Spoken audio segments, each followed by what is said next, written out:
அனைவருக்கும் இனிய வணக்கம். இந்த செஷனில் ஃபஸ்ட்டு நம்ம எதை பற்றி சொல்ல போகிறோம் அப்படின்னா SGT, அதாவது செகண்ட் கிரேடு டீச்சர் அப்படின்னு சொல்லுவோம். இந்த எக்ஸாமை ஃபஸ்ட்டு எப்படி நம்ம எதிர்கொள்கிறது அப்படின்னா, மொத்தம் இது வரைக்கும் நமக்கு கிடைச்ச தகவல் படி 150 மார்க்ஸ் வந்து சொல்லியிருக்காங்க. சரிங்களா? அதாவது தமிழில் 30, அதாவது 5 சப்ஜெக்ட் தான் உங்களுக்கு தெரிஞ்சது தான், Tamil, English, maths, science, social science. So இதில் ஒவ்வொரு பார்ட்டில் இருந்தும் 30 கொஸ்டின் வந்து கேட்குறாங்க. டோட்டலாக 150 கொஸ்டின்ஸ் அப்படின்னு சொல்லியிருக்காங்க. ஸோ எடுத்த உடனே பாடத்திட்டம் எனக்கு சிலபஸ் என்ன சார்? சிலபஸ்லாம் உங்களுக்கு எதுவுமே கிடையாது சார்.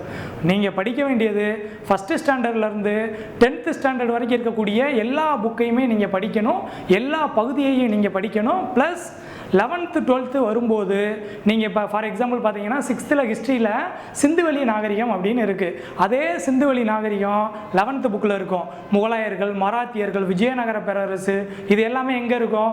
11th ஹிஸ்ட்ரி புக்கில் இருக்கும். அப்போ எந்தெந்த டாப்பிக்லாம், அதாவது நீங்கள் 10th வரைக்கும் படித்ததில் இருக்கக்கூடிய டாபிக்ஸு 11th 12th இருக்குது அப்படின்னா கண்டிப்பாக நீங்கள் அந்த பார்ட்டை படித்து தாங்க ஆகணும். அதில் எந்த மாற்று கருத்துமே கிடையாது. சரிங்களா? ஸோ உங்களுக்கான பாடத்திட்டம் அப்படின்றது 1ஆம் வகுப்புலேருந்து 10ஆம் வகுப்பு வரை இருக்கக்கூடிய எல்லா புத்தகங்களையும் நீங்கள் கண்டிப்பாக படித்தாகணும்.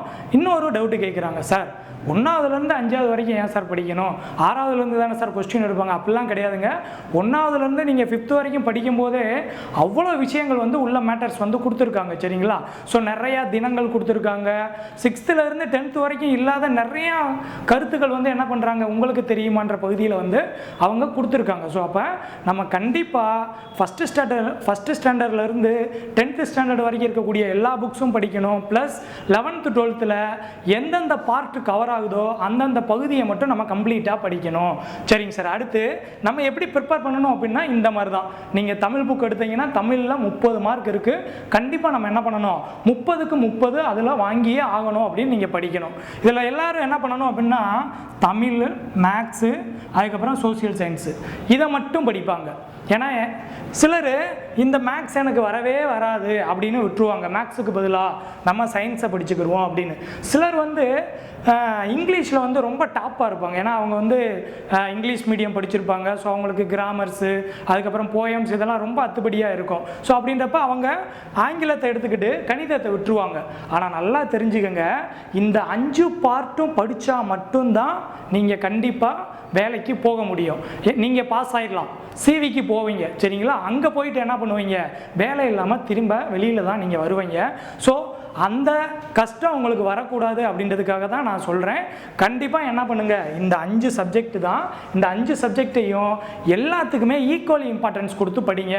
எனக்கு மேக்ஸ் வராது, எனக்கு சயின்ஸில் வந்து பயாலஜியே வராது, சயின்ஸில் ஃபிசிக்ஸ் வராது, சோசியல் சயின்ஸில் வந்து எனக்கு வரலாறு பகுதி வராது, குடிமியல் பகுதி வராது, புவியியல் பகுதி வராது, அதுக்கெல்லாம் எங்கள் பேச்சுக்கு இடமே கிடையாதுங்க.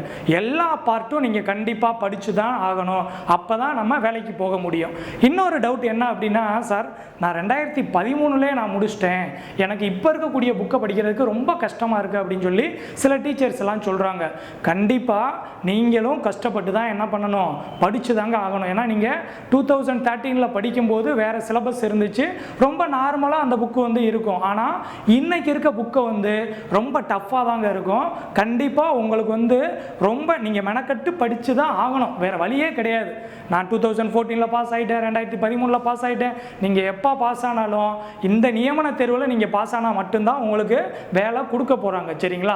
ஸோ அப்படின்றப்ப நீங்கள் கண்டிப்பாக என்ன பண்ணணும், அப்போ படித்த புக்குக்கும் இப்போ படித்த புக்குக்கும் டிஃப்ரெண்ட்டாக இருக்குது, எனக்கு ஒன்றும் புரியலை, என்னால் படிக்க முடியலை, எனக்கு ரொம்ப கஷ்டமாக இருக்குது, நான் படித்ததெல்லாம் ஞாபகம் இல்லை. ஸோ என்ன வேணாலும் இருக்கட்டும், ஆனால் நீங்கள் என்ன பண்ணி தான் ஆகணும். உங்களுக்கு ஜாப் வேணும்னா நீங்கள் கண்டிப்பாக படித்து தாங்க ஆகணும். ஸோ புக்கை எடுத்து படிக்க ஸ்டார்ட் பண்ணிடுங்க. அட்டை டு அட்டை நல்லா கிளியராக படிங்க. எந்த போர்ஷனையும் விட்டுட்டு போயிடாதீங்க. இதெல்லாம் கேட்க மாட்டாங்க அப்படிலாம் விட்டுட்டு போகாதீங்க. ஏன்னா உங்களுக்கு நல்லா தெரியும், சில டீச்சர்ஸ் வந்து டெட் பேப்பர் 1 எழுதியிருப்பீங்க, பேப்பர் 2 எழுதியிருப்பீங்க. இந்த 2ஓட கொஸ்டின் பேப்பர் உங்களோட கையில் இருக்கும். சரிங்களா? ஸோ அப்போ அதை டவுன்லோட் பண்ணி பாருங்கள், எந்த மாதிரி கொஸ்டின் எடுத்திருக்கான். புக்கை தாண்டி அவங்க ஒரு கொஸ்டின் கூட போகவே இல்லைங்க, எல்லாமே புக்கில் இருக்குது. சிலர் வந்து என்னென்னா இந்த டாப்பிக்லாம் வராதுன்ட்டு போனாங்க. ஆனால் அந்த டாப்பிக்கில் பர்டிகுலராக 5 கொஸ்டின்லாம் வந்து என்ன பண்ணியிருக்காங்க, ஃப்ரேம் பண்ணி வச்சுருக்காங்க. ஸோ இந்த டாப்பிக் தான் வரும், இது வராது அப்படின்னு யாருமே சொல்ல முடியாதுங்க. அங்கே கொஸ்டின் எடுக்கிற நபர் தான் அதை வந்து திங்க் பண்ண முடியுமே தவிர்த்து நீங்களோ நானோ இதை மட்டும் படிங்க, இப்போ பயாலஜி மட்டும் படிங்க 20 கொஸ்டின் வரும் அப்படிலாம் யாராலையுமே ப்ரிடிக்ட் பண்ணி சொல்ல முடியாது. அப்படி யாராவது சொல்கிறாங்க அப்படின்னா தயவு செஞ்சு நம்பாதீங்க.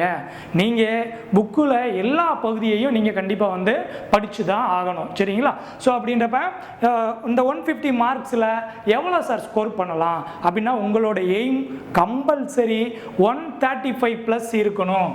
135 ப்ளஸ்லாம் நம்ம போட்டுடலாமா சார்? இவ்வளோ சொல்கிறீங்களே, எங்களுக்கு நாங்கள் 82 மார்க் எடுக்கிறதுக்கே எவ்வளோ கஷ்டப்பட்டுக்கிட்டு இருக்கோம், நீங்கள் பார்த்துக்கு 135 ப்ளஸ் அப்படின்னு சொல்லி சொல்கிறீங்களே, அப்போ இதுக்கெல்லாம் நாங்கள் என்ன பண்ணுறது? இதெல்லாம் சும்மா கனவுல தான் நினச்சிட்டு போகணுமா? அப்படிலாம் நினைக்கவே கூடாதுங்க. கண்டிப்பாக நம்மளால் 135 ப்ளஸ் அச்சீவ் பண்ண முடியும். எப்படி? நம்ம கண்டினியூவாக உட்காந்து படிச்சுக்கிட்டே இருக்கணும், நிறையா டெஸ்ட்டு போட்டு பார்க்கணும், படித்த விஷயங்களை திரும்ப திரும்ப திரும்ப திரும்ப சொல்லி பார்த்துக்கிட்டே இருக்கணும். நீங்கள் 6th கம்ப்ளீட் பண்ணும்போது 8th மறந்து போயிடும், 8th படிச்சுட்டு இருக்கும்போது நீங்கள் படித்த 6th மறந்து போயிடும். இப்படி தாங்க இருக்கும். கண்டிப்பாக எல்லாருக்கும் இருக்க தான் செய்யும். இந்த நான் சொல்லக்கூடிய விஷயம் சார், நான் 1 to 5th வரைக்கும் ஃபிங்கர் டிப்பில் வச்சுருந்தேன் சார், ஆனால் 8th இப்போ படிக்கிறேன், 1 to 5th என்ன படித்தேனே எனக்கு ஞாபகம் இல்லை. எல்லாருக்கும் அப்படி தாங்க இருக்கும். நீங்கள் என்ன பண்ணிக்கிட்டே இருக்கணும்? திரும்ப திரும்ப நீங்கள் படித்த புத்தகத்தை எடுத்து, அதான் சொல்லுவாங்க ஒரு பழமொழி, பழக பழக பாலும் புளிக்கும் அப்படின்னு சொல்லி சொல்லுவாங்க. சரிங்களா? ஸோ அப்போ நீங்களும் என்ன பண்ணணும்? அந்த புக்கை வந்து நீங்கள் அத்துப்படியாக நீங்கள் வச்சுருக்கணும். எதை கேட்டாலும் இந்த பக்கத்தில் இந்த பேஜில் இந்த இடத்துல இந்த உங்களுக்கு தெரியுமான்ற பாக்ஸ் இருக்கும். இந்த கொஸ்டினா புக் பேக்கு, இந்த கொஸ்டினா நிலத்தோட்டத்துக்கு கீழே வரும், இந்த கொஸ்டினா வரலாறு பகுதியில் சிந்துவெளி நாகரிகத்துக்கு கீழே தான், அதாவது அதில் ஹரப்பா மொகஞ்சதாரோவுக்கு கீழே தான் இந்த கொஸ்டின் வரும். அந்த அளவுக்கு நீங்கள் என்ன பண்ணணும்? நீங்கள் படிக்கணும். அப்போ நான் சொல்லக்கூடிய விஷயங்களை வந்து நீங்கள் ஃபாலோ பண்ணணும் அப்படின்னா எவ்வளோ இன்டெப்த்தாக படிக்கணும் அப்படின்றது உங்களுக்கே நல்லா புரிஞ்சிருக்கும் அப்படின்னு நான் நம்புகிறேன். ஸோ கண்டிப்பாக நல்லா படித்தீங்க அப்படின்னா இந்த 135 ப்ளஸ் வந்து ஈஸியாக போட்டுடலாம். ஏன் சார் 110 15 அதான் 105 இதெல்லாம் போதாதா? போதுமானது. நீங்கள் சிவிக்கு போவீங்க, சிவிக்கு போயிட்டு என்ன பண்ணுவீங்க? திரும்ப அழுதுகிட்டு வெளியில் நம்ம கண்ணீரோடு தான் வருவோம். ஏன்? நம்ம சிவி முடிச்சிருப்போம், ஆனால் என்ன இருக்காது, நமக்கு ஜாப் இருக்காது. நம்மளோட மார்க் அதிகமாக இருக்கிறவங்க உள்ளே போயிருப்பாங்க. புரியுதுங்களா? ஸோ அந்த ஒரு மார்க்கோட வேல்யூ அன்னைக்கு தான் உங்களுக்கு தெரியும். சரிங்களா? ஸோ அதனால தான் அதெல்லாம் நீங்கள் உங்களுக்கு அந்த மாதிரியான ஒரு கடினமான சூழ்நிலைகளை வந்து நீங்கள் மாட்டிக்கக்கூடாது அப்படின்றதுக்காக தான் முன்னாடியே நம்ம வந்து என்ன பண்ணுறோம், எப்படி படிக்கணும், என்னென்ன படிக்கணும், எதெல்லாம் படிக்கணும் அப்படின்றதெல்லாம் நம்ம வந்து சொல்லிடுறோம். எவ்வளோ மார்க்ஸ் இருந்துச்சுன்னா நம்ம வந்து என்னது இன்னொன்று தெரிஞ்சுங்க, பாஸ் ஆகிறது பெரிய விஷயமே கிடையாதுங்க. நீங்கள் புக் எடுத்து படிச்சுட்டு ஓரளவுக்கு நீங்கள் ரெஃபர் பண்ணிட்டு போனீங்கன்னா பாஸ் ஆகிடலாம். பாஸ் நமக்கு தேவை கிடையாது. அதாவது எப்போவுமே நல்லா தெரிஞ்சுங்க, நம்ம ஸ்டேட் ரேங்க் ஹோல்டர் அந்த லெவலுக்கு தான் நம்ம வந்து படிக்கணும். கண்டிப்பாக நம்ம ஸ்டேட் லெவல் ரேங்க் வந்து எடுக்கணும் அப்படின்ற லெவலில் தான் நீங்கள் வந்து என்ன பண்ணணும், உங்களை மோல்டு பண்ணிக்கணும். அப்போ தான் வந்து நம்ம என்ன பண்ண முடியும், இந்த 135 ப்ளஸ்லாம் ஈஸியாக நம்ம வந்து போட்டு போயிடலாம். சரிங்களா? ஸோ இவ்வளோ தாங்க. ஸோ எஸ்ஜிடியை பொறுத்தளவுக்கு வந்து 150 கொஸ்டின்ஸ் வந்து எக்ஸ்பெக்ட் பண்ணுறோம். இந்த ஒவ்வொரு பார்ட்டில் இருந்தும் 30 கொஸ்டின்ஸ் வந்து எக்ஸ்பெக்ட் பண்ணுறோம். ஸோ 130 ப்ளஸ் இல்லாட்டி 135 ப்ளஸ் இருந்துச்சு அப்படின்னா நம்ம கண்டிப்பாக ஸ்டேட் ரேங்க் ஹோல்டருக்கு வந்துடலாம் அப்படின்னு நாங்கள் வந்து நம்புகிறோம். ஸோ இதுக்கு தேவையான எல்லாத்தையுமே வந்து நம்ம என்ன பண்ணுறோம் அப்படின்னா நம்ம கொடுக்குறோம். இன்னொன்று பார்த்தீங்க அப்படின்னா அதுக்கப்புறம் நீங்கள் படிக்க வேண்டியது எல்லாமே உங்களுடைய கையில் தான் இருக்குது. நீங்கள் தான் நல்லா படிக்கணும், நீங்கள் தான் நல்லா டெஸ்ட்டு போட்டு பார்க்கணும். அந்த டெஸ்ட்டில் என்னெல்லாம் தப்பு வருது, அந்த தப்பெல்லாம் எப்படி நம்ம மாற்றிக்கணும் அப்படின்னு முடிவெடுக்க வேண்டிய இடத்துல இருக்கக்கூடியது நீங்கள் மட்டும்தான். ஓகேவா? ஸோ நாங்கள் என்னைய மாதிரி பல ஸ்டாஃப்ஸ் வந்து உங்களுக்கு எடுப்பாங்க. எல்லாருமே ஒரு எக்ஸ்டர்னல் ஃபோர்ஸ், அவ்வளோதான். நாங்கள் சொல்லக்கூடிய வழிமுறைகளை பின்பற்றினால் நீங்கள் வந்து என்ன பண்ண போகிறீங்க, வெற்றி அடைய போகிறீங்க. அவ்வளோதான். சரிங்களா? ஸோ நல்லா படிங்க. அதே மாதிரி இன்னொன்று, 1லேருந்து 10th வரைக்கும் எல்லா ஸ்கூல் புக்குமே கையில் வச்சுக்கோங்க. இன்னும் சில ஸ்டாஃப்ஸ்லாம் என்ன சொல்கிறாங்க அப்படின்னா, சில டீச்சர்ஸ்லாம் சார் நாங்கள் பிரிண்ட் போட்டு வச்சுருக்கோம், புக்கு இல்லை, இதெல்லாம் ஒரு ரீசனாக வந்து சொல்கிறாங்க. ஸோ தயவு செஞ்சு திரும்பவும் சொல்கிறேன், 1லேருந்து 12th வரைக்கும் இருக்கக்கூடிய எல்லா பள்ளி புத்தகங்களும் உங்களோட கையில் வந்து இருக்கணுங்க. சரிங்களா? ஸோ நம்மக்கிட்ட இந்த புக்கு இருக்குது, இன்னொரு புக்கு நம்ம ஃப்ரெண்டுக்கிட்ட வாங்கிடுவோம், அங்கே வாங்கிடுவோம், இங்கே வாங்கிடுவோம், அதெல்லாம் பேச்சே இருக்கவே கூடாது. உங்ககிட்ட கண்டிப்பாக வந்து என்ன வேணுங்க, ஒரு போருக்கு போகிறீங்க, ஒரு போருக்கு போகும்போது ஆயுதம் இல்லாமல் எப்படிங்க போருக்கு போவீங்க? போனோடனே நம்ம தலையை வெட்டி விட்டுருவோம். அப்போ ஆயுதம் இருந்தால் தான் நம்மளை நாம் பாதுகாக்க முடியும். அப்போ இந்த எஸ்ஜிடிக்கு மெயின் ஆயுதம், ஃபஸ்ட்டு ஆயுதம் என்னது, ஸ்கூல் புக்ஸ் தான். அதுவே இல்லை அப்படின்றப்ப வந்து நம்ம எப்படி படிக்க முடியும்? ஸோ பெரிய கொஸ்டின் மார்க். நீங்களே யோசித்துக்கங்க. சரிங்களா? ஸோ இவ்வளோ தாங்க எஸ்ஜிடியை பொறுத்த அளவுக்கு.